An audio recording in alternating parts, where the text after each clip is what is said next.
ebitebangako branding kuba kwesiruwaza zibu kigwe ne Vairota mugana ngo esimu inaako bizibu bulira amazima yasabye ezenjala naye nga n'omukulu tannakola zize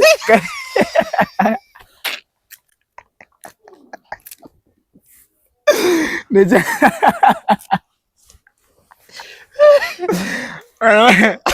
ngomaze kitegeeza ngokede ku matano kama ne mbadde nsaba kuzanjalo mpuna kana naye nezange nga tezinnaba nga alina okwongerako bakayita kashayina ndane zisizigajala zibimanyi yamukambi atya ate tubaire n'oyo mina tubaire nasose ne mwetegereza naye nga naye yagira omanya abawala be bafumita ennyindo yes ya kati ayinza okuba yagenze n'amugamba bannaye bebi mbadde nsaba kukola ku njala kubanga zikaddiye ng'ate njagala ne pini njagala kugula ndala nteekemu eyo omunnyindo kati omukulu n'agambye neyange eri wano yazimbye okimanyi izo pini zizimba ez'ennyindo ndako kikyotegeeza nedda lati toseka kikyotegeeza ayinza okuba yasanze omukulu nga pini y'ennyindo ezimbe n'amugamba kansooke nkole ku yange esente eziriwo za byange Vairota yawumula ennyindo toyina simu soka omukibirika ine lati wizi oli bulungi ndi bulungi muganda we bali kujja ku The Truth Media era nange ndi musanyufu nnyo kamala okulaba obanyumira obuntu buno obujja kunyumya nobambo bayinza obutandaba bayinza obutakola akatuleke okay yegwe sitagwesoso kulanga ogamba obutuko obuleke nga mwagala okukwekweka anyway tuli ku The Truth Media just go subscribe like follow ndine lati wizi muyimbi songwriter necha producer okikola necha producer nkikola okola no producer kati nina producer nga bamita Big David yabeera nnyo nange okay ainanjigiriza ebintu ebiseera ebisinga wabataliiwo z'okwekwata amaloboozi nenga treatingamu ebityo najja n'abimaliriza nakola touch ups bikyebyo byonna okay nenga ebyokuwandika byo ebirawo na tugenda kutuukawo tugenda kwitako mu mukwano gwo nakulabye tomuli bulungi nagambye bannange Vairota yakola ki awo tugenda tutuukawo nenga ngamba gwe ayagala okusuubula China bamuyita Buy with Joseph awo China buli kimu kiba kiggwa buli kimu kyoyagala okusuubula China kyoyagala okukola China nga kya busuubuzi Buy with Joseph enamba kweziri okwo ate oba oyagala emmotoka kuswapinga kugula kyonna kyoyagala nga kintu kikwatagana ku mmotoka kwevuga bamuyita Sula Motors wane Makindi aba buli kimu kigguka akimala bulungi naye otuuka ku nkulungu ya Salama Road ekidda ku Entebbe Road Africa Oil then opposite Sula Motors wali oba osobola ogenda wali ekibuye n'ogenda ngadda ku kikuba ekidda ku Mulandipo Sula Motors wali ate gwe okwejjanjaba ng'okozesa ddagala lya Habo infections money power bizimba mu lubuto pressure buli kimu kasobola nga oyagala kwejjanjaba bamuyita Jots products esimu kweziri okwo buli kimu kiba kiggwa okay lati wizi wagwan oli bulungi tutandikire wa kubanga kati mpulira nze byokubuuza nina bingi mbalaba naku zina abayimbi ba TikTok babakinyeeko ekimanyi nti no TikTok abasinga abayimbi oba serebu ekituufu nange ntandise okiraba okimanyi nti ba TikTok abasinga abagundi babasinga oba okuba baserebu ebintu manyi tetwagala byanalyzinga naye bwenjagala awo leero osooka ombuulireko kyava ku ki duli ba TikTokers be balinga beeguya abayimbi sawa zino abayimbi mwe mweguya ba TikTokers TikToker bayina ebintu ebyebbeeyi kati okusinga n'abayimbi TikTok ajjanga ayina wazze nagira mu mmotoka omuyimbi nagira ku booda obanga omuyimbi bamuvuzeeko buvuzi TikTok bakoze ebintu ebiremye Unite nze babeera n'emipiira on a daily ne ba networking n'abantu ab'enjawulo abayimbi mubeera eri mu kwewalana TikTok atuuka mu kifo fan base bagirina n'okusinga y'abayimbi kituufu buzibu ki kati obuzibu obuliwo like we all go back to ekintu kye bayita branding waliwo n'ekizibu kyetulina obuzibu mu Kampala Uganda wano oyogedde ekintu kya branding wano nenzijukira biki bye mukola ebibi ebibaleetera okuba nti temulina branding ebibaleetera okuba nga waliwo abantu ababakinako abayimbi ekisookera ddala mbadde njagamba nti waliwo kye bayita branding waliwo kye bayita obuteeyagaliza bususse nnyo mu bayimbi.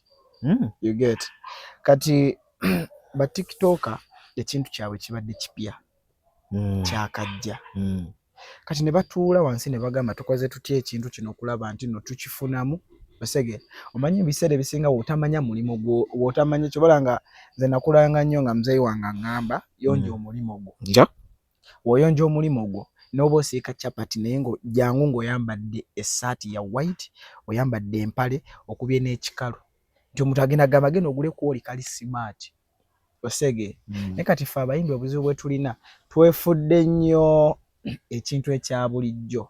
You get bw'ogamba ekya bulijjo kitya nti ekintu ekya bulijjo nti nno kansoke nkubuuzeeyo tulina abayimbi betukoppa betwagala ofuukanga bo olanga olaba ba Diamond Platinum nga olaba erinnya lyoleese mu sequence nga lyazaala ebizibu wano naye nze omanyi waliwo ebintu ebisinga byendabanga abantu abamu babitutte nga threat naye nga nze nabiyigirako kati nga olaba Wizkid baani mirundi emeka gy'olaba Wizkid ng'ali ku TikTok akoze live nga ayombayomba n'abantu simanyi agamba oli kima kino kyannuma sima kino kyaki ebiseera ebyedda like 2008 2010 2012 walingawo emirembe gy'aba Radiant Wizo bakenza awo mu prime zaabwe twagenda ng'okulaba ng'omuyimbi alina kyayogeddeko ng'ebyaddala buli omu akirinze ne kati saawa zino omuyimbi ayogera leero n'ayogera n'enkya naye nga temumufaako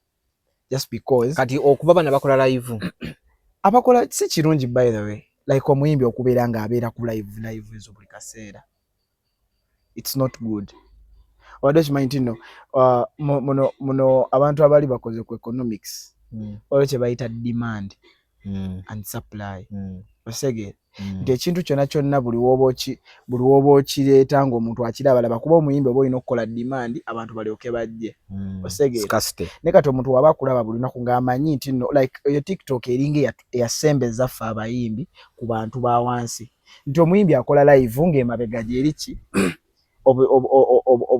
obusenya obugundi wangi osege kati tulina endowooza gye tuteeka mu bantu nti omuyimbi alina oba fresh omuyimbi alina osula mu mansioni omuyimbi oba oli ku live mama gundi n'ayitawo ne bagamba tubadde tumanyira ti Wizo ali singo kati ate bamuleetedde akaana akasitule ku live ate abaana waliwo bano abaana babakita screenshotting screen recording osegeera so twerabira nti nze nalinawo waliwo TikToker mukwano gwange yajja okunkyalirako ewuwo mulenzi musajja mukazi muwala mulenzi namwe mwaba bali amwe muleese obuzibu abayimbi abali aba TikToker kati yaraze kukyalirako kuki kyali wange twogere ku guni tumgaye mwana kibitambula bitya tulina mulenzi baffe mulenzi lati gera bas so najja yagira mu motoka nendowooza yiye oyina amugamba nti kati nja kukonako okoleki onone naye ng'olwedde omutima gutaddewo smart nange namutunulira ebyaddala nga ndaba siri smart osege najja netukolakolayo obuchallenge simanyi netwogera netugamba biki netulyamu awo ku mmere we yali agenda n'ateekamu simanya farasi simanyi biki n'abakateekamu awo emmotoka nekomawo nemunona nga ayinamu kiri nti waliwo abammanyi bajja kundaba ne kati ffe abayimbi obuzibu tukoze nnyo ebintu nga tetufaayo twetaddeyo ogwanaggamba twesulideyo ogwanaggamba whereby we have to create that demand again kuba wano omuyimbi we Uganda ebyaddala gw'osanga ng'ali mu bbaala n'omugamba mpaamu nga tewamubuukizi nakuwamu asege ate nabo tobanenya kyova olabanga ebiseera ebisinga n'ekibuuzo kye nabuuza kati njagala nkikubuuze wano ku live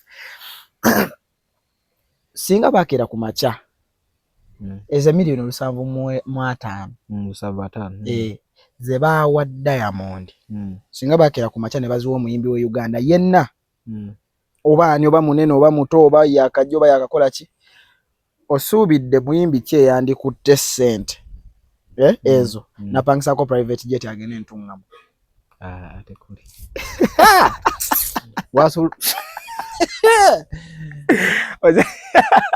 naate anolina nti yazipangisa teyatola ku ezo anti kati noba teyatola ku ezo bali abayimbi balina bali organized wabajja agamba ogenda kumpa milioni 750 kwezo milioni 750 njagala ompeeko private jet teri ku ezo ku sente zo kuzizo njagala ompangisizeko take home webale nnyo kugundi njagala ompangisizeko kugundi waliwo ne ka situation akaaliwo nti waliwo abayimbi be baleeta ne bagamba njagala otukolere kino ne mu hotel 5 star jogenda ogira njagala omwenge nga brand weight webatuuka mu eyo hotel ng'omwenge ogulimu brand ndala bagamba ogulikinze contract katuddeyo naye nga bamaze oddobasasula olimba abayimbi be Uganda fa batagira nti olaba waliwo ekintu ekisinga nti omuntu yenna ng'oyagala okubeera mu situation ebeera nga omuntu akuwa respect. First of all, look like you worth that situation. Yep. Nti woba oyagala milioni 750 do you look like you are worth it? Tosobola kukeera ku makya ebyaddala kyova olabanga ozze kati tukale tulina business meeting osegera let me give you an example ndi makanika oyina emmotoka yo onkubidde essimu nongamba bladi jangu emmotoka yange ngijiddeko wano nenzija ng'ovuga vitis nenzijira mu vani gaadi nenjipakinga wali nekugamba buzibu kimukulu nga nina mu ovulo yange nenga mulika jenzijiddemu osegedde ogenda nakuswala okungamba nti bannaye gundi ngenda kukugamba asebonedda osege negweze nti tusooke twerage nti n'abantu nti tuli baakabi osegera abayimbi bedde ebyaddala babeeranga awe n'agenda n'agamba nti engato eno n'olabira ddala ng'akulimba naye n'agamba engato eno nagiguze UK nga tosobola wakana tulina wali omusanzi osiga naye ffe okategeera akantu ako so kati abaana abo by the way I want to salute all the TikTokers by the way balikola omulimu mulungi singa naffe tubakoppa osegeera kyovula mugenda kubivula abana ne basanyukira nnyo ba TikTokers okusinga osegedde ate nga siwo kirina obba ba TikTokers batambula beebisi oli wamusanga gamba gawula bwanno oyo yebikalooza celeb kubanga ninayo n'ekiseera okunsanyusa omuyimbi omunene ng'oyimbidde emyaka nga 10 oba nga 15 nojja n'okola live nga olaga ennaku oyomba nti TikTok wamuwadde emitwalo gyo 15 2 n'etakukoledde ekyale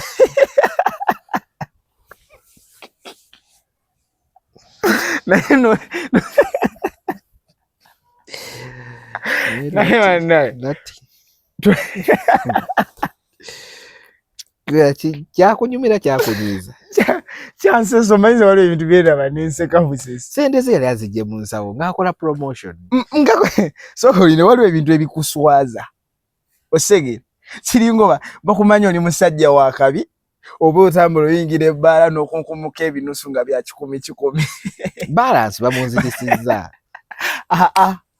osegera nti ebiseera ebisinga ffe tumanyi kati ffe twakula nga tumanyi bannaye Juliana alina essente nnyingi kati wenkulaba ku gundi asigamye nti kali just mpadde example ningamba nti bannaye omuyimbi tugeze oba babebekulu obaani abanene bonna like respect to them nga ffe tumanyi balina essente nnyingi kati wenkulaba ng'okabira emitwalo 15 nga nange era tinjirinamu bandabira ddala ne ŋŋamba kaaba omuyise wala ni oganya oditeka mu sequence oganya odigattawo nakirabawo nti ne ŋŋamba naye buladi osegera naate sigamba nti nno ba TikTok kirungi olya sente zaki z'abantu n'engeri gye wakubira omuntu oyo nga toli mu kamera kyogamba abo abaana kyogamba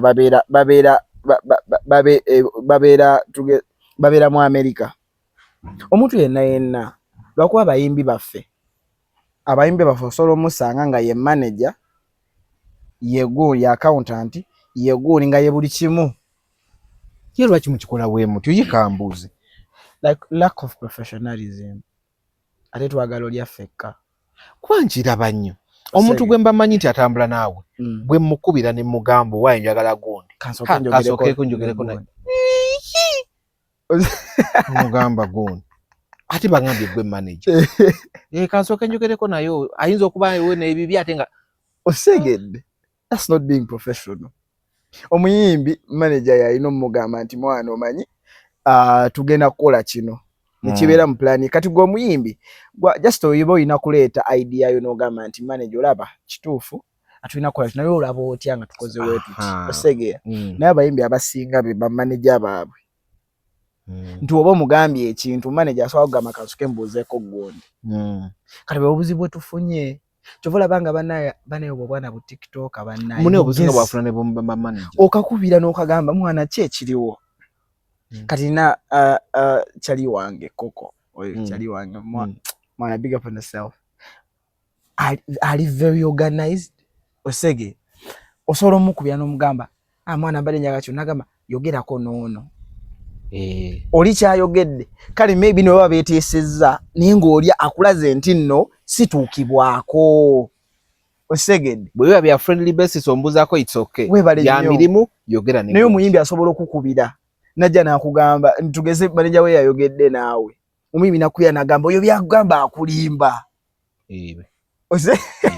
oli mutuufu kati onategere gwe naawe mwenyini nyini gwe bakoze naye business ojja gamba bano tebali organized newe n'abawa ssente zange oli ayinza okugaana okujja ono nakkiriza osege nti lack of branding ekitusumbwa mu Uganda we lack branding nti tebakikulima nti bitugira betugamba musimanya mbu nno mbokugenda ku international level musimanya mbu nno tuina yimba nga ba Nigeria ba tuina yimba luzungu obiganye nedda baga sound gwe mukuba music gwe mukuba tali global abanyarwanda bakajja wano enyimbe ezasinga tukuba zali za Luganda temwaziwuliriza waliwo oluyimba anidiri malwede limba lwakuba ensi yonna yeah you're right enyimbe ezisinga tukuba fe kyogamba batuzalira mu luzungu naye enyimbe ezisinga tukuba za luzungu just tukeera ku macha nti olaba saa zino okyegendereza nnyo right now abanyarwanda batuyitako musically bakuba endongo naye ate kyegendereze nnyo badde okimanyi nti abanyarwanda abatadde Rwanda ku global market banyarwanda bana Uganda otunulya gundi yabeera otunulya element yali yabeera wano bagamba Smart Production yamuyigira wano esimu otunulya Deben bagamba Smart yali yabeera namuwano n'Oluganda alwogera bonna ne element Oluganda balumanyi wotunulira abayimbi bonna abo ba Medi agamba Smart yasomera wano semanya kya Smart yasomera biki nti bonna bawana kitegeza bakwata ebintu byaffe fenga balaba tetulina bya bikozesa bo ne bagenda ne babikola nga we birina obba osege kati bwe obuzibu bwe tulina bane Eddie Kenzo yakera ku macha oluyimbo olwafula Eddie Kenzo okumuteeka ku international level lwali mu Luganda Sitalosi ndi boss dance naye ffe twetaddemu kiri musimanyi nayimba luzungu noyimba ne accent ngeringa ya Nigeria that doesn't work kati kankubuuza ekibuuzo buli muntu gwe ba nominating mu Grammys abera mu tradition nga avudde mu Africa tewali gwe bali ba nominating zeko nga avudde mu Africa nga ino luyimba lufaanana ng'olwa Chris Brown by the way nanti babera mu tradition kaabo because baba bagenda gamba nti ona imitating za Chris Brown atu so asinga Chris Brown ne wojja ne Chris Brown kyatasobola yimba bagenda ku nominating wabera weche the difference wabera weche enjawulo esegeera kitegeera kati bwe obuzibu bwe tufunyeemu mwana tetuli kwe branding afe tulowooza abasajja bagenda tugira ne tubagamba simanya government tetuyambye bro bya kisiru government egenda yamba obadde okimanya ebiseera ebisinga government eyamba bantu bali organized nefe sawa zino twagala buli kinoomu buli omu bamuwe ssente ze neyo Tanzania gye tugamba musimanya bono government ebayamba ku music waabwe weba government eyamba ku music we Tanzania how many people like Diamond Platinum in Tanzania tugambira government erondamu Diamond yekka esegeeza alina kyakozeewo ekisobola okukola ki okwa attractinga government neto so akira kumacha nga you can't even influence 500 people over 5,000 people. You expect the government to come to you because government ebyaddala yagala muntu nga so ku influencing abantu. You get kati ekyo kwe tukigirira wetu ate ffe kyekitulemye okulaba ekyo ekitulemye okulaba abakirabye bo ne bayitawo kyobalaba nga nze natunuulira ono gonde ani like there's this guy anyimbira obulungi Joshua Baraka.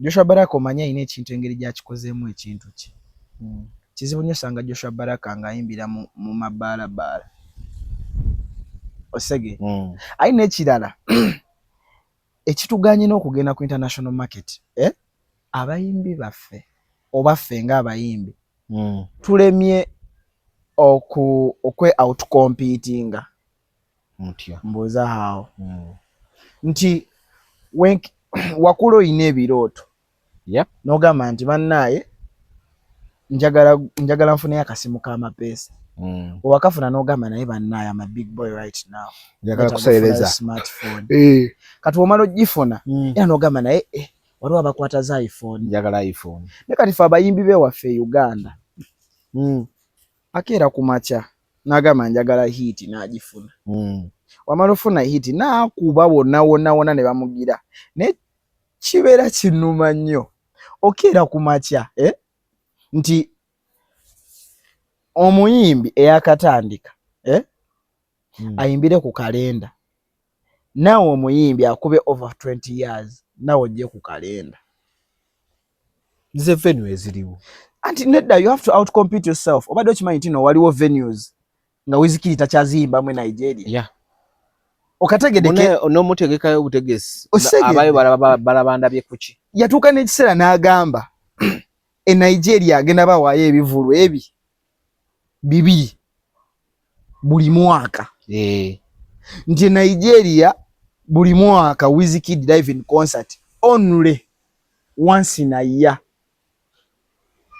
Nefa abayimbi baffe bakuba wano nadde entwetwe nadde kamera maido nadde wa you understand kati agenda okujotegeka lugogo ebyaddala nga bamulaba teri agenda linnya basa ola abayimbi beeri bebweru anyway mali nakugamba bayimbira nnyo weru naye era nabo still beteekamu ne bagala nalaba Rema bamubuuza ekibuuzo wano Rema mu Nigeria yajja wano so that they raised that question bamubuuza wasala magezi ki oba effort gye wateekamu okulaba nti no we promoting ebweru yatuddamu n'atugamba I take long to live in Nigeria. Oseged netumubuuza why in Nigeria bammanyi I have to go live with gye batamanyi njagala music wange atuuke. That's how she met yani Serena Gomez bakola oyo limba ne baliddamu bikyebyo kitegeeza nate n'obuzibu ekyo nkiza ku bawagizi baffe nti the moment you step out of Kampala n'ogenda tugeze n'obeera Sweden oba n'obeera mu America Abannayuganda bakwesonyiwamu mwe mutakikola bulungi batya mbuuza lwaki Diamond Platnumz okumanyika wano yakikola atya nga si wa wano teyajjako wano but yafuna omuntu wa wano woku ground ategeera ki ground ya wano kitegeeza nabo bennyini Nigeria tebagireka bwe batyo naye ate okyogeddeko nange n'ekipiikinga ebiseera ebisinga abayibi Abannayuganda abava mu Uganda okgenda ebweru tebagenda for business either baba bamuwasizza oba ng'agenze kuba kyeyo nga kiganye bwatuke by the way n'akubayo bu music nga wano talinaawo weebale nnyo nga era kyalina na morale eri ne bali abasajja ndowooza bagenda eri ng'agamba ngenze kuyimba kati ngenda ku ekyokulabirako gundi bwe yabeerera Sweden ng'akola music Maddox bizikwete yatuukanga wano ekituufu yatuuka ate n'akubwa nnyo reason nti ye yali business still still lwaki omuyimbi waava wano ennyimba z'abadde ayimba waayimba oluyimba ng'ali eri luba si lwakabyo ng'ali eno it's because wano wabeera wano yebeera business ate aba yeetala anoonya afata bw'atuuka eri relaxing ajjuka eri bw'atuuka n'atandika okukola obulimu buno bwe bali n'afuna ssente awummula mfo kyokufuna tiimu wano wansi Rema kye yatugamba ye ekyamutwala eri penetrating audience yeyo yagenda ne tiimu but still yo nga Marvin Records yasigala ne tiimu endala music eri bwamukola wano najja nakola ki nga kyotegeeza kyetaaga tugeze nga Swangs kwataza we muteeka eri yesigale wano bo babeere ate kisinga kino actually Swangs yakikola erina Swangs Avenue branches mu nsi ez'enjawulo erina eggana last year but one bebakola stage ya Wizkid nga agenza okuyimba okitegeera it was Swangs Avenue yakola stage production biche Wizkid egundi yasooka okusaza munaga nti sound ade mulungi naddayo biki era kyaziba mulaga mu bifaananyi nga bazimba stage kitengula nti already balina amagye ku ground Kenya kyovula azawe abadde akubbe Kenya nga buli shaji beerako you invest mwana abayimbi kye mutakola ki anti by the waliwo abayimbi bali babiri baba mistaken nga waliwo Olamide ne Alamide bana ba Nigeria kati Alamide yajjako n'ayimba wano naye nga aze kuyimba wali ku Kush Kololo nga tewali amumanyi va ku Olamide abantu bonna bamanyi waliwo Alamide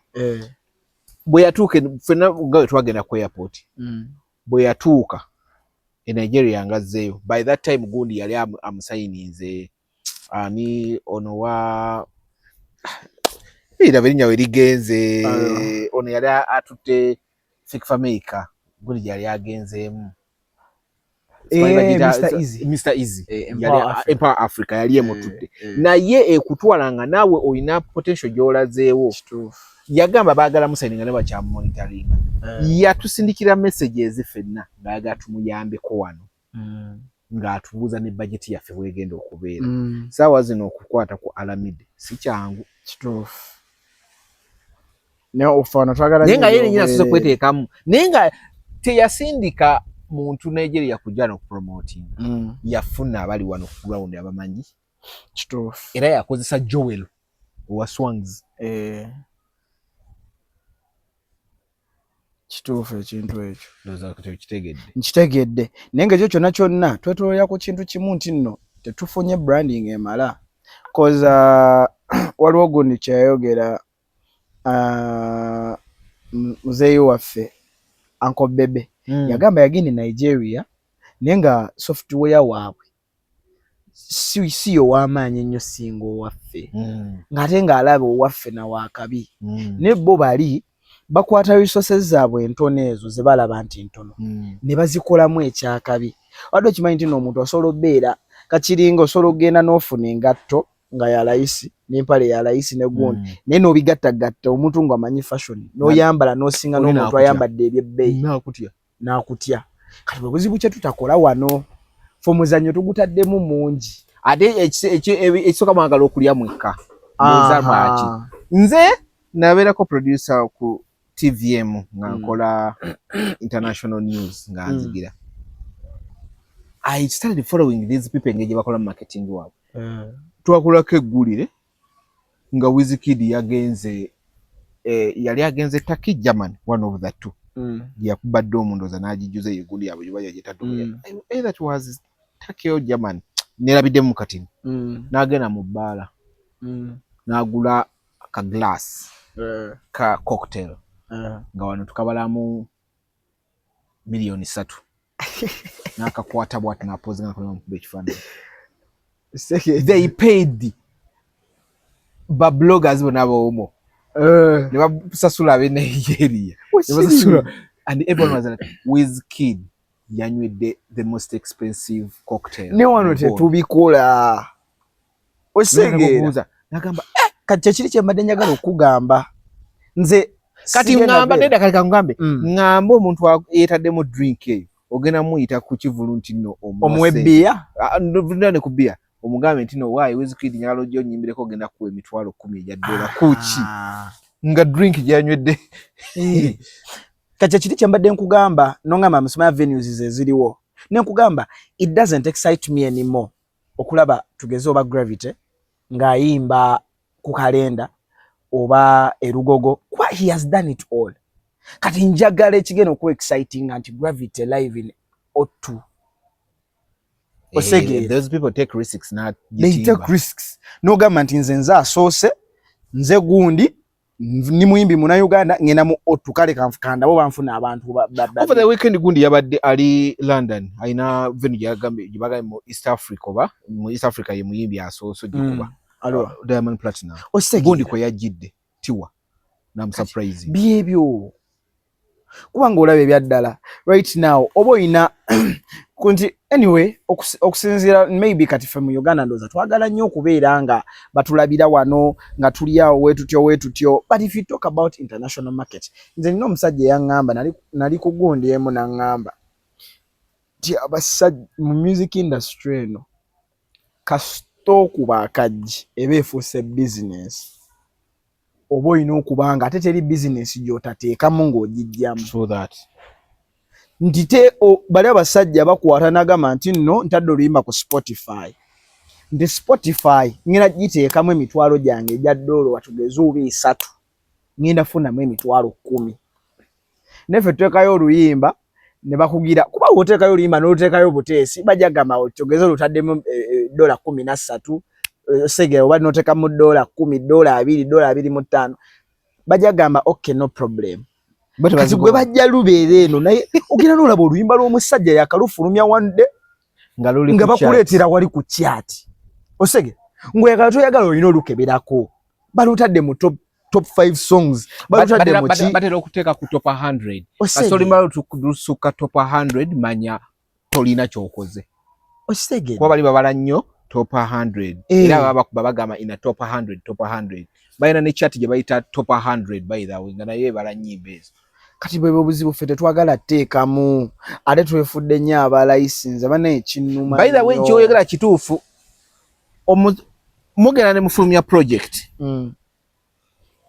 wagitaddemu audio wamusasudde video wagisasudde ebyo n'obikoze naye n'ogenda ku TV kale ba channel na gyoba ogenzeeko bakaiba YouTube obaki n'okuba amavi nze nina ekizo kye nababuuzanga nga mugamba kati tofaayo duteeke mu DVD olulabe lutambule anti kati eri gye wataddemu eri gye walabye wali ki onzijugiza ka story nagendako ku radio emu natutaya akayimba kange dda nakuliko ekipande nga kigamba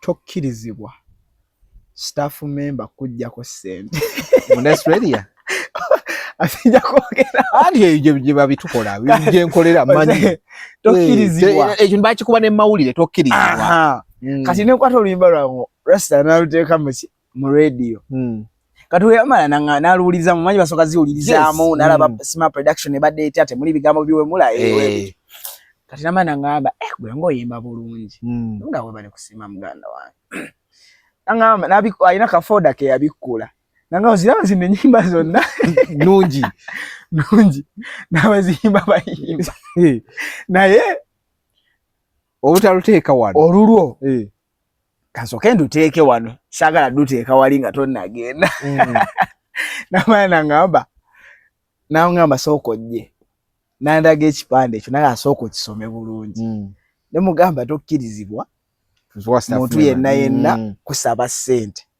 kuleeta music bwereere nangamba okisome bulungi kati kyetegereze omala nkulindidde wali mu ofisi ya bw'oba oli tekijasoboka ekipande kakiruzanyi okitegeera kati nene kugamba akafaananyi nempiikinga kuba ninamu ku psychology nempiikinga nengamba ategeeza nti kituufu tebakkiriza sasula sente naye ebyaddala tetulya wajjajjaawo okitegedde okisegeera tirenge sigenda kwonoona malusu gange nkuba oluyimba nga gwoli eyo ssebo olw'okuboogera tambi era we nagera ne mmuza ebbayi ne mugamba kati angu tukoze tutya era ne kiggwa kati kyekyo ekintu nti ebiseera ebisinga kituufu tetulina ssente Nate in most cases ebiseera ebisinga ba presenter ba DJ oba ne ba TikToker bonna anywhere wogeza basegeera nti omuntu kigenda mugiro jja mugamba mwana olaba siina nnyo budget naye bane tugenda kukola wetuti tugenda kukola wetuti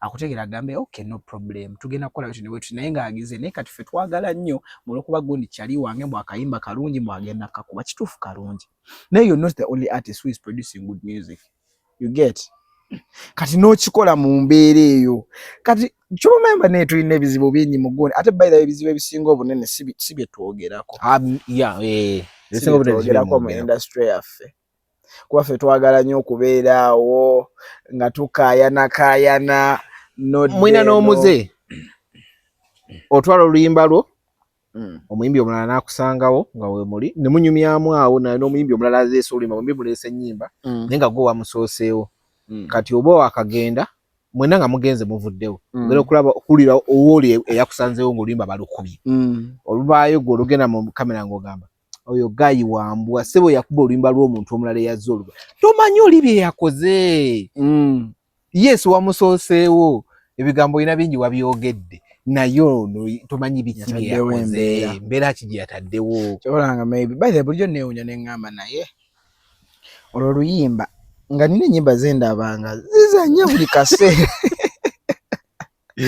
neŋŋamba naye ya presenter lwamunyumidde naye ng'owulya tetulina bwe tusingira lulwo osegedde lwamunyumidde neŋŋamba nga akiva ku kyekintu ekyo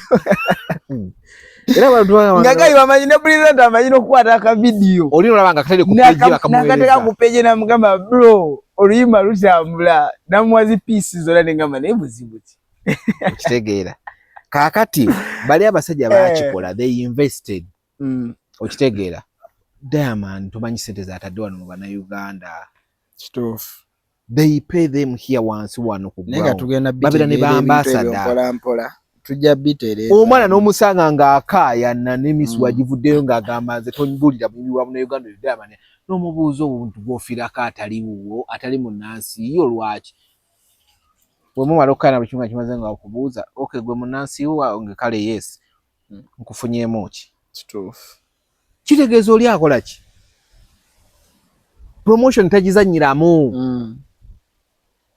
kubanga waliwo ebiseera bayira benze n'olaba n'ebyo bebawooza nti no Diamond bamuwa ssente nyingi bikiriki agent we wano yafuna percentage ye ng'ewera definitely aba alina okulwana okulaba nti yafuna ssente ezo kuba agent we y'omu ne The Ben wakuba nti twatunuulira nnyani ng'omanyi The Ben ze yafuna okimanyi nti no tuyinza okuba nga ffe abannayuganda bayira wekyogereko agent wo mumanyi nze agent wange simumanyi gwe tolina na agent wo ng'ogyeko nange bangi abatalina nanti kati njogedde naawe gwali wano olina agent simulina nti agenda kubeerawo alabe waliwo agenda okukola waliwo agenda okukola ekivulu afe okulaba nti ogenda ku posita eyo nga ne sente ozifunye ne ba agent tulina baawano ku ground naye omuyimbi yenna yenaagira kubanga mwana wotuukidde okkera ku makya ng'omuntu alina agent mu nsi endala kati olwo waabeera sooka ove ne kuwo mu nsi endala gwe olina agent wowo mu nsi wano ng'akufatira ebivulu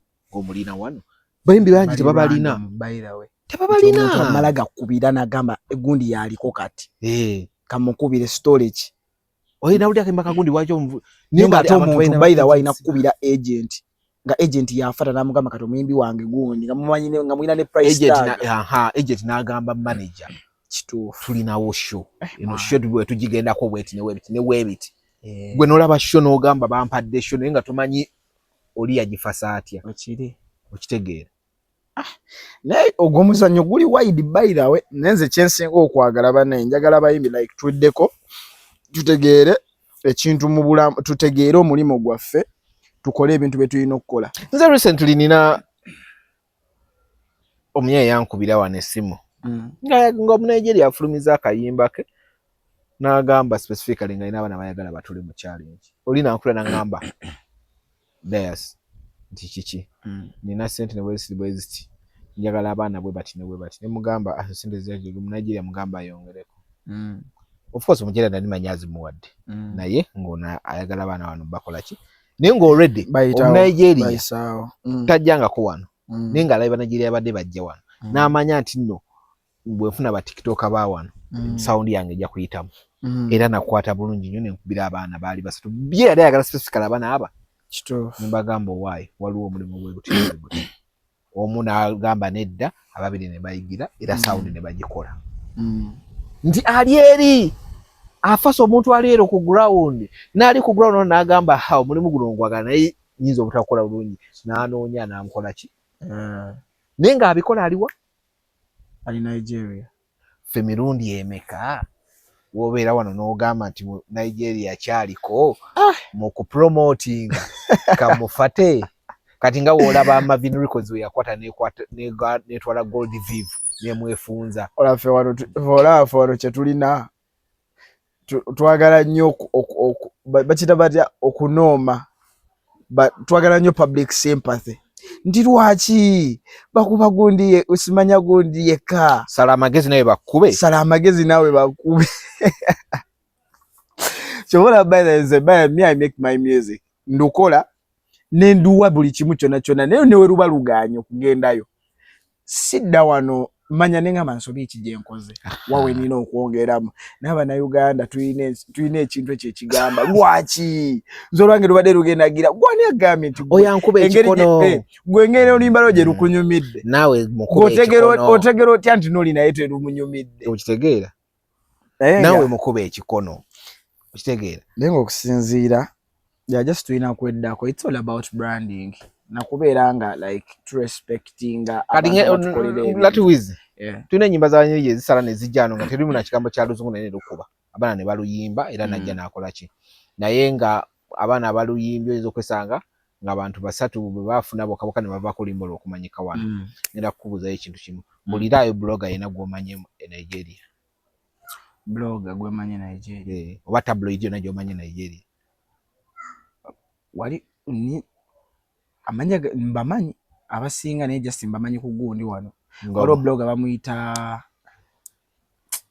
kalenzi kali awo kayina omuwala kale kati awo nvuddewo mbulirayo ko nga oyina b'osobola okwogera nabe Nigeria nga tabloids oba bibeera ku gundi osobola okwogera nabo mulosi tewali koto kitegeera oli muyimbi naye oyagala olimba lukole ki lusale naye ng'ate ensi gy'olwagalamu n'abakola amawulire bigayi agamba tebatuwa connection oli yazifuna atya gwazisaba batuwe kyegamba batuwe ku connection okitegeera ye yazifuna atya gwazisaba kituufu ne mwana kale ebintu ebyo olaba ebintu ebyo biringa bya muzannyo naye ng'ebyaddala bituufu okitegeera naye nga tetulina okweddako mullo gw'obeera wano omwana ng'ali eri naye ng'alina abantu basobola okwogera nabo omwana ng'akyekingamu naku nefe like kale in simple terms tulabira nnyo okumpi good gwogamba nti njagala kukola kino n'otabala nti no kakino wenkikola ate mu maaso awo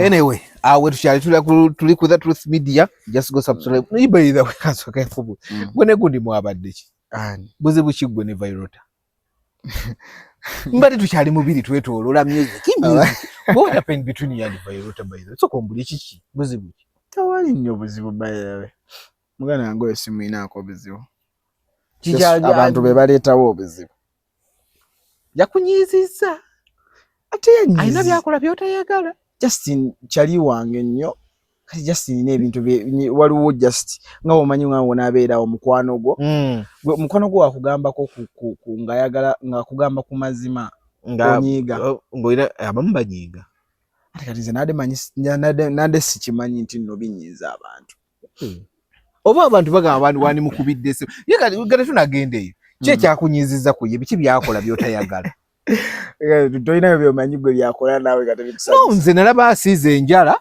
niŋŋamba ndowooza gwe mulembe kati oguli komanye emirembe gikyuka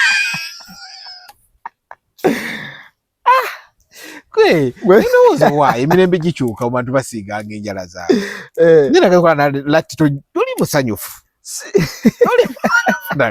kiki nekino kirala waliwo omwana gwe bamuyita Mina yeeyita mukyala Vairota ate nageza omulaba ng'aliibwa mukulu bamuleze haga bwe ziruma ngamba mukulu yakoze atya tomanyanyiza kubanga waliwo ekyamuddusiza ki ekyamuddusiza Mina ki ekyamuddusiza muli nga tukaseka Mbulira amazima. Yasabye ezenjala naye nga n'omukulu tannakola zize.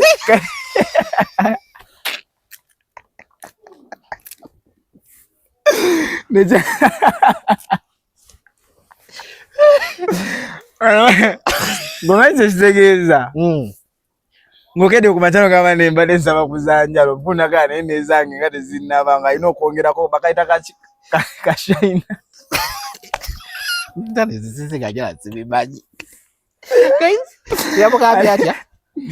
Ate baile n'oyo mina baile nasose ne mwetegereza naye nga naye yagira omanya abawala be bafumita ennyindo. Yes, yeah. Kati ayinza okuba yagenze n'amugamba bannaye baby mbadde nsaba kukola ku njala kubanga zikaddiye ng'ate njagala ne pini njagala kugula ndala nteekemu eyo mu nnyindo. Kati omukulu n'agambye neyange eri wano yazimbye. Okimanyi izo pini zizimba ez'ennyindo. Ndako kiki otegeeza? Nedda lati toseka. Kiki otegeeza? Ayinza okuba yasanze omukulu nga pini y'ennyindo ezimbe n'amugamba kansooke nkole ku yange esente eziriwo za byange. Vera yawumula ennyindo. Toyina simu sooka omukibirika. Simu yange eri wala. Omukulu yafumita ennyindo ebyaddala. No, nze nabadde ekomye ku kyanjala nga manyi omukulu yasize. Nalaba waliwo omukyala PCDN tasiga njala naye bwe yalaba batagaze yagamba kyankutteko nnyo okulaba nga omukulu asize nga nze ate omuwala nange kansiige ng'alabye ddala ba girls. Ndowooza omukulu tugenda muteeka mu ggoonya alina okubeera ng'atambula ne ba girls. Obuzibu bwavudde wa music yaganye music mutono yeyo branding gye mutugamba. Nedda kati abantu bankutte bubi by the way. Kasooke nkubuuza eyo branding gye mutugamba. Eyo tebangako branding kuba kwesiruwaza. Okay. Like si mu bubi. Kati nina ekintu kye nagira abantu bankutte bubi. Osegeera. This is not any kind of beef. Like I'm not beefing my brother. Osegeera. Nti nga womanyi ebiseera ebisinga woyogera ku kintu abantu balowooza oli buukira. When you get concerned. Ebweru ndaba nnyo abantu babeera concerned ekintu kivaawo. You understand? Kati omanyi obuzibu obugenda obbeerawo. Nti omuntu ekintu kimala kugenda wala nnyo ne kituuka ku extent nga kigenda waawinga buli omu nga temusikyasobola kivumula. Omuntu n'alyoka ajja n'agamba kali latiwizi kye yali ayogera kyali kituufu. Wemunaakeera ku makya nga omukulu oyo akoze video ng'ali mu kiteeteeyi. Ndeka. Omugamba nga omutandika omwogerako. Nekitagenda tukifunira eddagala ng'akyali wano ku step esooka. Kuba mu buwangwa kuba wano tuli Buganda. Ne Uganda buli nsi ebeera n'ennono zaayo. It's so disgusting. Omusajja yenna okufumita ennyindo. What are you trying to prove? Nosiiga enjala, really? Noziraga n'abantu nga you're very happy about it. Osege. Kubanga bambi muganda wange yabaddeko n'ebintu bye bajja bamwogerayogerako Smaya Bleach nga Smaya akola biki and nze nalisigira but wano like you're crossing the line. Because nze nina Violeta is a very good artist. Oda ajja kujja agambe musimanya omuwala n'asimanya biki. Of course he has good music. Buli omu akikkiriza osegeera. Naye that good music waliwo abantu abamu nga maybe of the corporate class nga bagenda laba byokola bakukyawe. Ate nga nze nkwagaliza birungi. Ate ng'oyimbira baana b'amasomero. Kati nze nina kaganda kange kagala nnyo music wa Violeta. Kati wekakeera ku makya by the way kajja ne kaŋŋamba baba Violeta has painted nails. Bandi awo ne kandaga ka video like Violeta pierced the nose. Nesooka ne ŋŋamba naye muganda wange Violeta nengeza nsanga muganda wange nga mulenzi nengeza musanga ng'asiize enjala buladi. Olaba nti mukyali wange. Ebyo bintu like it's not allowed anywhere. Bili ebintu bya bazungu. Lil Nas yasiga enjala, Lil Nas nakola ebintu byonna sawa zinaaliwa. Yefudde olubuto simanyi man Katonda ono mwana, Katonda ono muntu olaba Katonda ono alaba buli kimu. Ate Katonda fetumulabanga fala. Waliwo ebintu ulira abantu abasinga balowooza Katonda fala ne Katonda si fala. Akuwa chance mu bulamu n'akyusa obulamu bwo n'akukolera buli kintu kyonna. Wobanga wakera ku macyange ekyakuleeta mu bantu n'ofuuka star tekyali kusiiga njala. Why do you do it? Nga tokimanyi nti it's very bad. Kubanga like he's an influencer. What are you influencing in people? Twali twakagaana ebintu ebisiyaga president yabigaana. And those are the same things ebiportraying abasiyazi. Omulenzi okusiiga enjala okwefumita pini mu nnyindo osegeera. So nze bayesagana byogerako ebintu ebyo kubanga mbyogeddeko. Kino kyokuyamula kusejja kyomali mu kirese.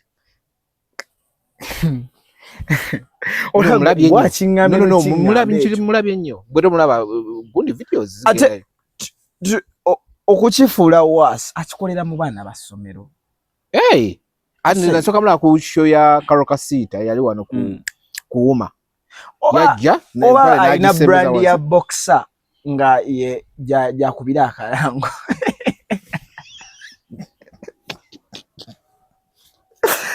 Mukama aziposting taze yakulira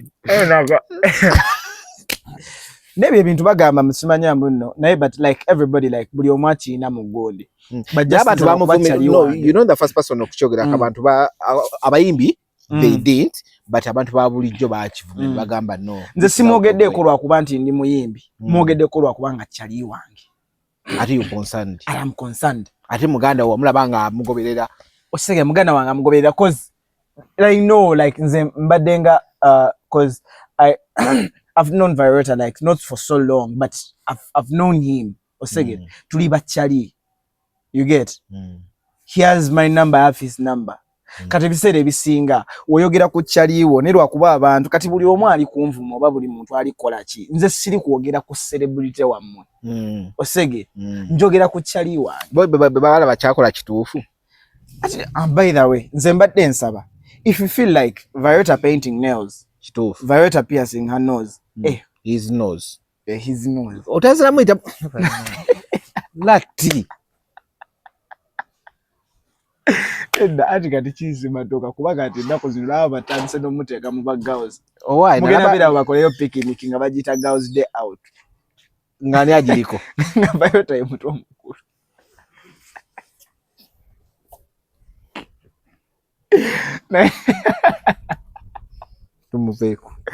Tumuveeko mwana big up on yourself. Kwagala nnyo bro wange naye mwana.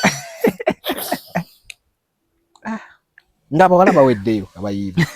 Atigali wala simanyi ndi nnaku zino watola bango ba tomboy. Yes. Ate kati mbadde n'ekintu kye neerabidde. Nali nina ebintu byendaba. Omanyi waliwo kye bayita transgender. Yes, transgender, yes. Kati by the way ebintu by the way waliwo ebintu okimanyi nti abantu abaleeta ebintu mu nsi. Babireeta mpola mpola. Bijja mpola. Osookera ku machaze ninayo abantu bemmanyi. Atinga bayitira mu bantu abali influential. Bayitira mu bantu abali influential. Waliwo abantu bemmanyi abali ba celebrities. Ne beekyusa nga yali musajja n'afuuka mukazi. Babikyusiza ddala ne bakusalako n'obusajja n'ofuukira ddala ki. Kati oyinza ko maybe bamusasula. Tokikola. Tumanyi naye. Sagala kirowooza bwentyo. Neda siri kigira ngamba omuntu bayinza okujja sigamba gundi. Kyali wange. Ngamba omuntu basobola okumusasula. Najja ne bamugamba like ekyo mu Uganda nga Palaso yakera ku machana gamba nti ye yaleta TikTok mu Uganda. Wakikiriza? Nakikiriza kubanga ye yakyogera. Katenza atajireta bakimpakanye yagire. Lati. Ozege. Nde bintu wewe tujia. Wegaji yagireta muki? Yagireta muki? Yajana gamba like he was the like bamukubira. Ne bamugamba tulina app yaffe. Twagala gireta. Ne baji parking. Ate Palaso Bambi like She has a good heart. Simanyi. Namulabye ne mina page zonna kuli. Simanyi oyo mukulu wange. Kati simanyi ate abantu abakulu tebalimba. Jigeza ya mututte. Dasigambye ko ya mututte. Okay. Kati yamanye ebyagune sibimanyiza just mmanyi kimu Palaso yaleta TikTok mu Uganda.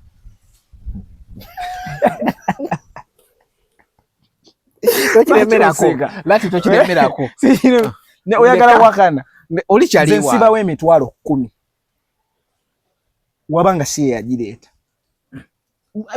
Bwe yagamba kati nze mpaka neki sigera simba okubisigera kiwakanya kwa yakyogera. Yakyogera na njagala nkulye.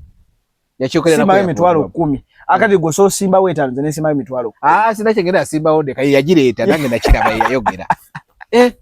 Badna. Baji mpakingira mushi.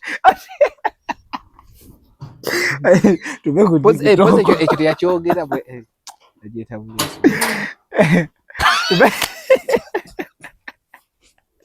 Anyway. Kati ani aleta Facebook? Nze aleta Facebook. Go wajireta.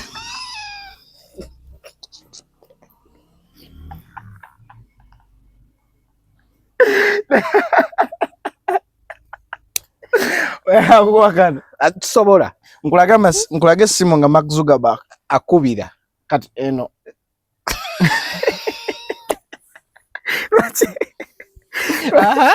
Waka.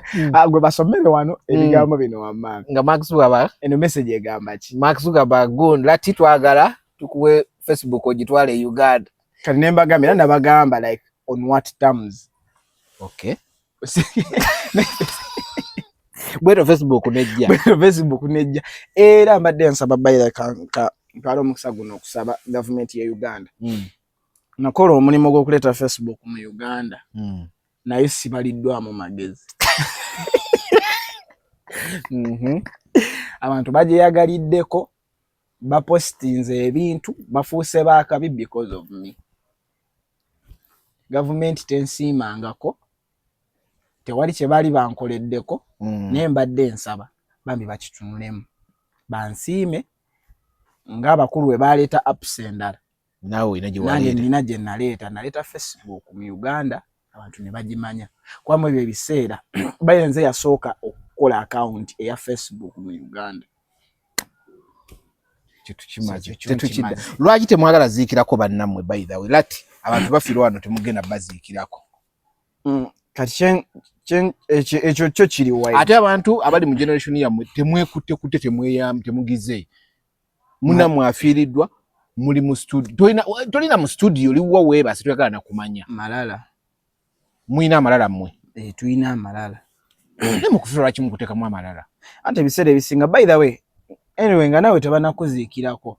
Sokolayo wayisa otya mu bantu. Kuba ebiseera ebisinga omuntu okumuziikira kaba alina okubeera nga yeeyisa bulungi mu bantu. Osege. Yeah. Wala bayimbi abeeyisa obubi mu bantu. Bangi abeeyisa obubi. Naye nga ebiseera ebisinga abantu tebavaayo kubagamba nti mweyisa bubi. Bakulinda obufune ekizibu. Osege. Naye ate just ekyo si kigamba nti nno mulekerawo ziikira ku bantu nti because maybe oba beeyisa bubi. Kubanga at the end of the day kuno okufa sifa abakuleeta. Yeah. Katonda yakuleeta nti osooka n'obizza ebbali n'ogamba nti bono yanyiiza kino bono yanyiiza kino ne tugenda. Well, like making it worse ebiseera ebisinga generation yaffe tuwaddemukko nnyo oba n'amalala mangi oba n'obuteeyagaliza twefuula nti buli omu alina kukola bibye. Osegeera whereby nti there is no way gy'ogenda okeera ku makya nti abasajja abaatukuba mu generation z'aba Ready and Weasel bakolanga ebintu nga bali bonna bakola all stars bakola biki. Have you ever seen all star mu bayimbi abakati like generation yaffe? Give an example. Oluyimba nga luliko Latiwizi, luliko Unknown, luliko Violeta, luliko Liam, luliko Nandola, luliko Joey Landa, luliko Gondi. Ne tukolayo Mr. DJ yaffe. Ate bano bali balabanga ne bagamba because in the way Cindy jumped on one of the projects. Nalisi kisubi. Exactly. Kubanga obadde okimanyi nti ezo project zina abayimbi bezaaleeta. Yes. Tebaali b'amaanyi naye ne bafuuka b'amaanyi because of those projects. Abayimbi ne bwe bakolanga oluyimba ngoli ne wabata featurinze kala abera mu video by the way yes kyogeko navimbira mu nakola biki oli nabanga alaba nagamba sai mabega ningala byeguniga mwali webale nnyo ne bwe runkirabye nnyo otunulira oluyimba lwa Love in this club olwa Asha habane mwali abayimbi ab'enjawulo nga bonna bayiseemu galaba ennyimba z'aba Didi yes z'aba Tupac nga mulimu Snoop Dogg baani kuva dda ne mu Uganda yaffe essaawa zino okola oluyimba n'olaba bulabi nze olaba bulabi video ng'efulumye nenga ne waba mukwano gwo ng'ali close ate buli omu alowooza amanyi bwe buzibu everybody thinks they are more talented than the other whereby tetusobola kuba talented ffenna kyenkanyi oli wabeera ku percentage ya 100 onabeera ku 80 onabeera ku 50 onabeera ku gondi so kale bye tukola gondi omanyi lwaki tetujjewo regime yaba like abayimbi ab'ennaku zino like we've not put up a regime because we are not together chovula banga ne woyimba otya n'obeera n'ennyimba nga nnyingi nga hit osigala okyali upcoming era bagenda kugamba nti bali abayimbi be banene bwe tebagenda kugamba nti oli munene because togyewo regime yaabwe tulemye gibreakinga nti olaba Radio and Weasel we bajja bagamba nti tulinawo bano ba big three naye tukoze tutya okupenetratinga nafuuka big artist kyebakola ne bagamba twegatte wegendereze nnyo ennyimba za Radio and Weasel zabeeranga Good Life stroke Swangs Avenue kati notuka ekiseera nga tomanyi muyimbi ali mu Swangs Avenue tomanyi ali mu Good Life nga bonna bakola ki naye byakati buli omu akuba akasita akubamu akayimba ne kayimuka tandika okumera ebbango ne bamugamba oli ansinga sikusinga oli ansinga ate omukulu kasita tuleetera TikTok kasita kakuba ku TikTok weebale nnyo oba agizzeeyo weebaka tebagizzayo kuba baganda baffe bangi abayinza ofiira wa ne bakeera bukezi katika nkubulira ekintu kino ne bakeera bukezi ku makya ne bagamba nti no TikTok tugiggaddemu oyinza olaba abantu nga tubadde tetumanyi ne sukaali nattuka ebibumba ne byabika balina ebirwadde tetumanyi tebalina ebirwadde tokyogerako ekyo owaayi nange mwennyini ali wano TikTok naye mwekuŋŋaanye muziikireko bannammwe tugenda baziikirako naye it was very sad moment okulaba nti you guys you didn't show up for omunnammwe ng'afunye era naye yagambye yategedde mikwano gye kati kikaza naye tosobola kufuna kizibu n'omulabayo oba mwamulaze naye nze bambi nze sijja kulimba I don't have a relationship with her tulinawo lapoyo nebagatta like tetulinawo nnyo kitugatta ate ndoza ninyo mukwano gwe like me I'm friends with Nando yeah okusinga gundi so ate nze setwala gye batammanyi because at the end of the day n'ogendayo ani agenda okwaniriza okuziika kubeerako okwaniriza omuntu ogeze bugenzi baziki omuntu oziki tosobola kugenda wantu bayinza okugamba bannaayo obugi bwe twagize tekuli kikopo kyo ogeze kuziika si kunywa bugi anyway gundi temunamukwera posita munnammwe bamusibye e China sinalaba yagamba free by the way ekintu ekyo nakirabyeko nenga omanyi bambi by the Grenade is my very good friend njogedde ne Joram Joram is not the manager but yomu kubali China bali mu kuyambako kulaba atino kubagamba Grenade yamusookayo ye najje oluvannyuma naye we oli namukolera ngamba wine nawo budiru lwakito kwatonyamba kengeri Joram jabali manager waba nenga kye kyabaddewo ekituufu Joram obuzibu bwaze bwebuti bana bamusazisa visa bamutwalira ku ya tourism nga tourist ne batamuwa working permit kati bwatuuka eri akuba akasooka ate mu Nigeria yamufuna Nigeria yamutwala kati ate obuzibu yasinze okufuna vane mu kupostinga polisi bwetegeera yo mu Nigeria yakoze bwati nadduka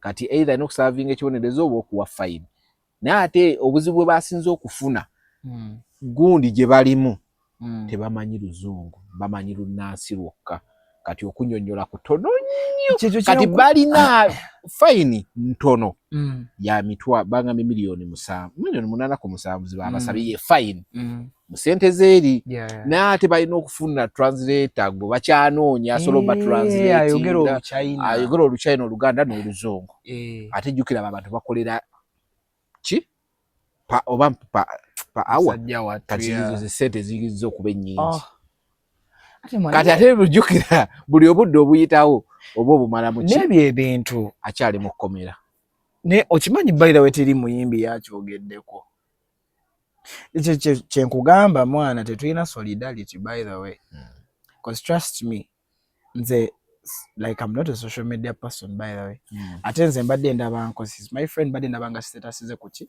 ku WhatsApp era by the way newunyiza nenkeberayo ko nga sirabayo ki ali mu kkomera ate n'abisiteka ye kati nze kyembadde nsaba bambi tusobola okuyamba muganda waffe ano mino musondera kasente bafune translator bafune amone kujukira yageza ali mu setali yiye nebe bintu promoter yadduse tamusasudde kye kintu fabayimbi feve nyinyi tulina okozesa platforms za fene tusaba government etuyambe koze ebintu bya government ye ino byamba because the citizen of Uganda akwatiddwa ki China katuba tulina okuba omulanga because tuyinza okubanga maybe we cannot help with money or something nenga ebyo ebintu kikukakatako is a national treasure because muyimbi wa manyi mu Uganda osege netugamba netugira ebintu lwakuba bannaye tuonoonese nnyo bannaye mu Uganda yaffe buli kimu twagane tukifuna kati omuntu wavaalo nakugamba kutwala kuyimba naye nakugolera visa yatu tokkiriza naye n'ekyo nakyo kiri costly ojja kulwanirira ogambe kangende bade sigera nko mweyensi osegeera okuba naffe bannaye batuvuga spirit tuli working permit baba kolye good na working permit tuli desperate nze nina chali yankubirako ko wago nina chali yankubirako ko ngamba tugenda ngina kutwala naye ngenda kuwa kino nkuwe kino naye tutokola kino nimugamba kati nange mbadde nsaba ompeeyo kino ne kino wekino nenkyaga ngamba ate kigenda kusoboka kireke oyinamu amalala batega bamalala nzo anti obuzibu tulina wano mu Uganda omuntu wenjogera kyenjagala onkolere abantu bagayita malala kivola banga abantu bagala muntu ayogera ku kintu newe kibanga kituufu because trust me ezo situation by the way akabeera we mirundi mingi kabinika bamusiba fiki gaza biniganta kyekimu wake bender naye yalugwamu okitegera so it has been happening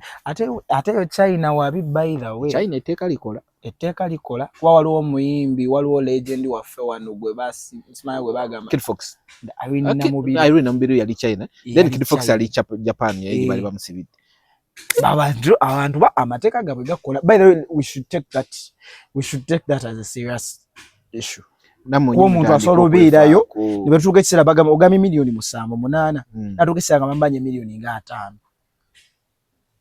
osege bambi nze mbadde banenkuba omulanga bambi abayimbi twegatte ekyo kintu tubeere nga abatakiwulira sagala tubeere nga abatakiwulidde oba batakiwulirangako Joram yangu yenakuba omulanga osegeera kuba leero kisobola okubeera leero asobola obeera grenade ekya nabeera latiwizi ekyoba nabeera omuntu yenna so mbadde nsaba tufune that solidarity tuveewo mu byagonde kubanga nze olaba the way I term this music industry ntono industry yaffe eringa keeki okimanyi keeki ey'emikolo nemubeera abantu 15,000 ku mukolo ne bataka keeki nga kenkana weekati okimanyi kino tebakamalaawo ogeraba bali muti kana akasigadde mu katwale mugwe ne bakwata box irwachi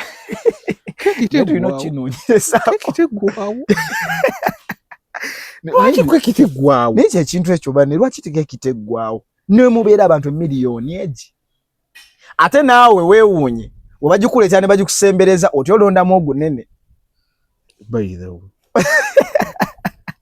basala kisowaani ya keeki negaba ogubangiriza bantu mmwe ekibweti emmere gye muleetanga nnyingi bweti neetamala abantu akeeki bwe kati ne kafikkawo ne bagamba ssebe eyo gikoze ne bakola ne box we bati ne bakola ki wali wegenderezaako nti abantu 10 bale emmere tebamala kituufu naye keeki neemala efika neemala ate ng'efisse ne bafunako ne gye basiba. Kati eyo industry yaffe buli wiiki eyingiza abantu nga 100. Zomanya amasimu g'abaana agankuya ne baŋŋamba mwana njagala otuyambeko okolera mu studio ki tukole biki buli lunaku. Ate nga bwe twayogedde wali nti buli lunaku ku TikTok okubeerako ennyimba nga 10 nga zonna mpya ate nga zonna nnungi. Naye industry teggwawo. We will all make money. Buli omu balina engeri gye bamuyita. Like look at Ray G. Like Ray G makes money. He doesn't even have to go maybe to Busoga. He doesn't even have to go to Karamoja. But he makes money. In Mbarara. Basegeera. Then bayimbi bangi. Osobola ogenda ne Karamoja nosongayo Wakabi waayo nga tomutadde ku posta. Bangamba waliwo eggulu waliwo omuyimbi bamuyita. Gulu Arua. Waliwo gayi bamuyita Free Boy.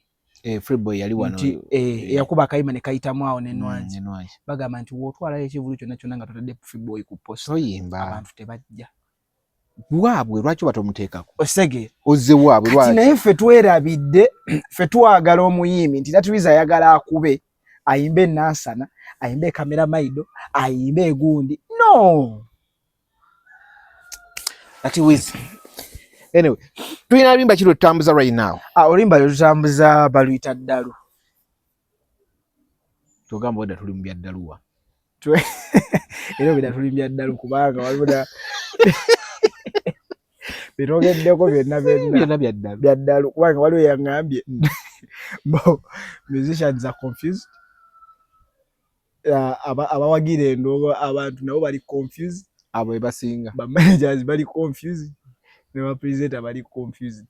Buli omu tamanyi kati ffenna tuli awo. Waliwo n'omuyimbi yayimba ffenna tuli balalu. Ate yasinga obulalu yitaga yekwata bukwasi. Okay, oluyimba baluyita Ddalu. Ani yaluwandiise? Oluyimba olwo nze nkola ne ttiimu yange. Nina ttiimu yange eriko abantu bangiko. Naye nkola ne producer yange bamuyita Big David. Nkola ne gayi bamuyita Lyrical Taz. Okay. Tutuula wansi ne tugamba nti tuwandiike ekintu bwekiti. Kati oluyimba olwo twali mu studio ne Lyrical Taz. Lyrical Taz ne tuleetawo ebintu bya laavu nga twogera ku laavu. Kati yalina embeera gye yaleetawo n'agamba naye gwe okimanyi nti nno wali obaddeko mu laavu n'obeera awo ne batuuka ekisa ne bagamba Kyakola omusajja baamuloga. Okay. So it's a little bit of a day-to-day events. Ng'osobola obeera awo n'ogamba omusajja n'omulaba ng'omusajja mulungi nnyo naye ng'alina omukazi tategeerekeka naye nga ye gw'ayagala. Kati ffe ne tubeera ne tugamba bwe bamuteeka mu ccupa byakola bya kisiru. Omusajja n'ajja n'asanga omusajja ng'omukazi amukuba naye ng'omusajja waali ng'ageza omwogerere ku mukazi we gwe gwakuba. Kati nze twayitaminga nga Ddalu nti omuntu asobola okubeera mu laavu n'agwa Ddalu. So the song is based on actual events. So the song is based on actual events. Ate nga biddala gyebiri. Anti gyebiri yes. Byebyapeninga bulijjo. So engeri gye ndi dokita w'omukwano. I know. Ate nga ndi musajja. Nga nengamba kansooke mbasuulireyo akayimba ke katambula. Okay, it's a single. It's a single. Sidi Nwala yakwata video. Bale nakola video. Muganda wange nyinza okuba nga ssaawa zino video yange yesinga okubeera nga yakabi. Kuba omanye ebiseera ebisinga like mu art muno like olina okufuna ekintu ekikufuula different. Ebiseera ebisinga twagala nnyo ebintu like ebiri colorful nti buli muyimbi wakola oluyimba aba ayagala genda Punk's apartment eyakabi. Okay. Afune ekiwala ekyakabi. Mabina. Ateekemu biki emmotoka nga yakabi. Naye ngamba man, how about if we go back to the roots? Osege. Nengamba naye edda twabeeranga awo nga life eri simple. Tubeera mu bibira. Twambala engoye zaffe nga ziri gundi. You get. You decent nenga za bulijjo. So ebintu ebyo nenzizaayo kyova olaba njogera nnyo ku nnono ensonga lwaki enjala zanyizizza.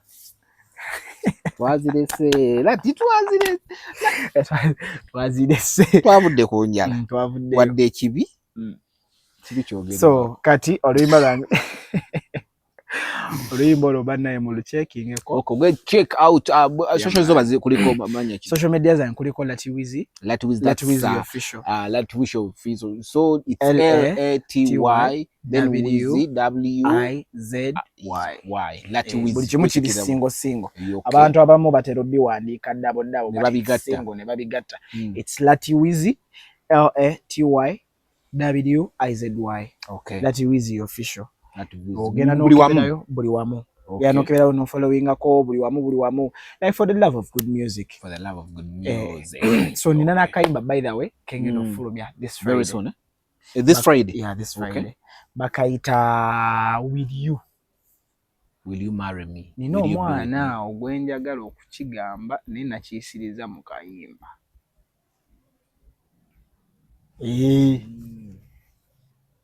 Kibalume. Omanyi babadde banjogeranga nnyo ebigambo. Abangamba ate tetumanyi mukazi wo. Kati wata nsomo bakuba. Ne mu video agenda kubeeramu.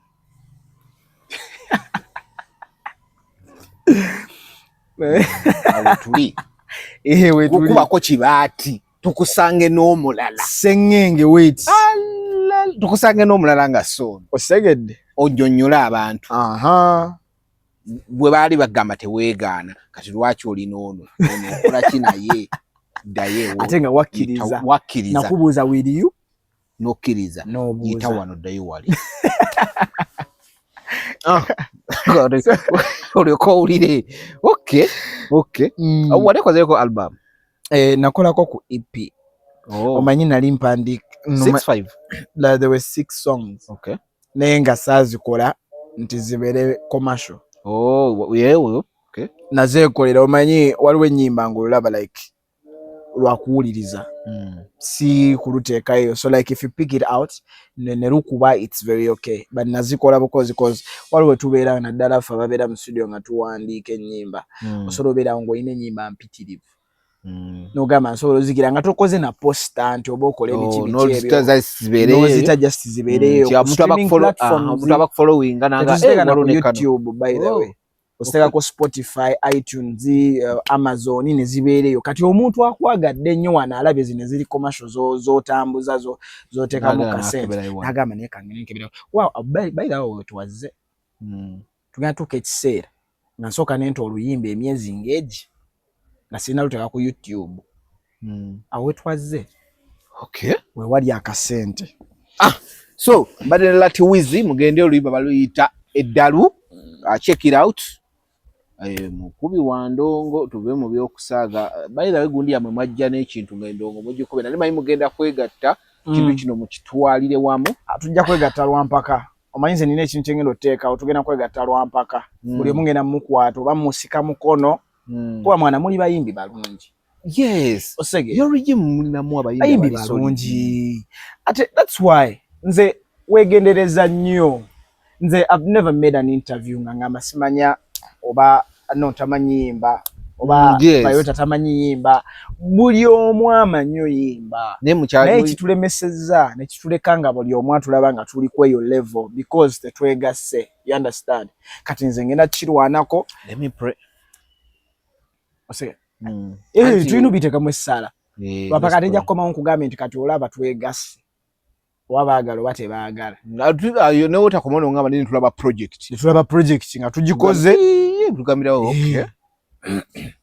omanye ebiseera ebisinga omuntu waaba you have to throw away your pride ekyo ekyabalemi ekyo n'ogamba nti kati gundi kwanza kati nze siina muntu gwe ngamba nti gundi mbe I want the fans to decide nze olaba kwata wano oba oyagala omumanya sagala kugamba nti oba gundi musinga oba gundi musinga oba oyagala okumanya nti no Latiwizi ne gundi ani asinga genda okwata projects zaabwe kuteeka mu bukano bagita virtual DJ kuba oluyimba luno okube ne wano okuba abantu beesinga mu bintu bingi olayinza okuba nsinga vocability osege nenga nze musinga lyrics maturity olayinza okuba nsinga gundi nenga musinga kino you get ate waliwo n'abantu mangi kubanga nti waliwo nti okimanyi ebiseera ebisinga nti ebintu bingi omuntu byasinga ku munne there is no tosobola gamba mu nsi muno nti omuntu benkana kyova banga n'abayimbi betulabyeko ba Michael Jackson wadde yali wakabi nnyo nese yali asinga oyimba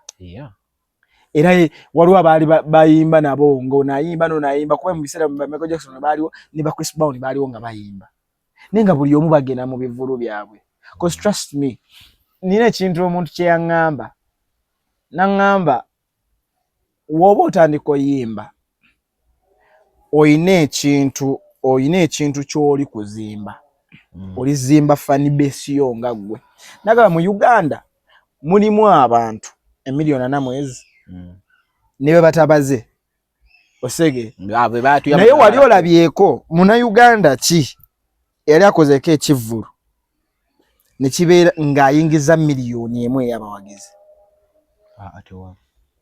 by the way tuwale mutwalo oli yewana ng'ali mu mitwa sina mutwalo 10,000 nagamba bannaye nakubye lugogo kanana osegeera ne gwe nodde eno n'obeera ku banno simanya oyo musinga simanya gwe nga toyimbirangako na Uganda yonna ng'ogireese bonna basasule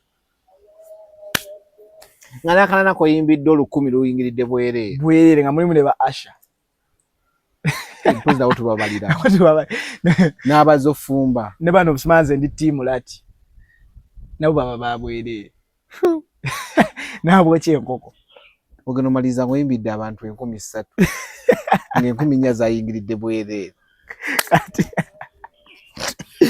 twali beso nnyo kuba ne tugenda anyway wetubadde olwaleero just go subscribe follow Latiwizi ku platforms zonna anywhere buli kimu kijja kuba kiggwa omuyimbi atawala na muyimbi yenna kale